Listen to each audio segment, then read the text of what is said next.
1994. Immediately afterwards, in order to implement these recipes, were such that in just 1 month we lost 10 billion by about 18 or 20%. But in 1997, the same recipe, and this is what we did. We increased interest rates, which reached more than 30% a year.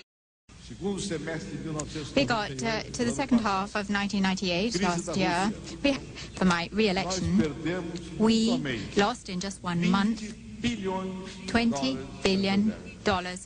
Then the elections came. Perhaps if the elections had come a few months were devastating. In January of this year, the real was devalued by about 40%, to a level of 50% this year. Again, the interest rates went to 45%. I'd like to ask you, until when are we going to have got to think of the most, not just the most orthodox economists, but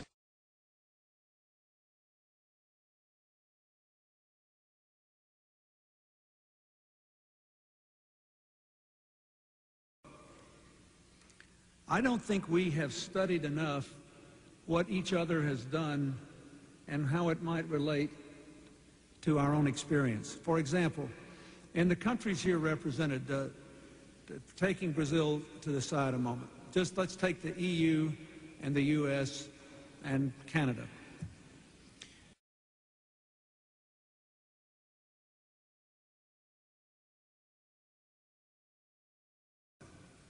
Now, let's go to the global issues and the issues represented here by Brazil.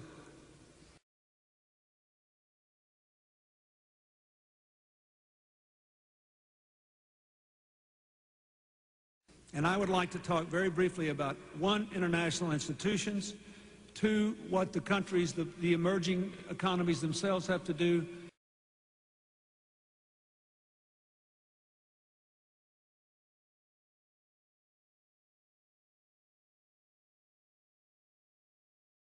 can Enrique do things that would help this?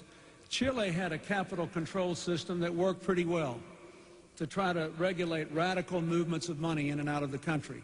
But the only reason it worked well is Chile had a system that was recognized as having integrity and effectiveness, so that people still wanted to put their money there, even if there was some control on how rapidly it could move in and out.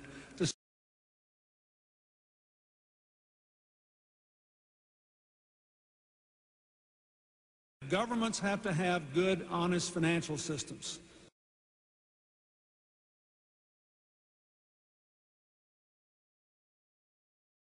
You can't make people keep their money in a place they no longer have confidence in.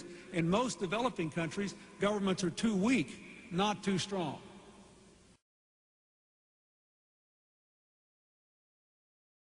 But here's Uganda proving that you can get the rate down, and oh, by the way, they have economic growth at 5% or 6% a year. So national policies matter.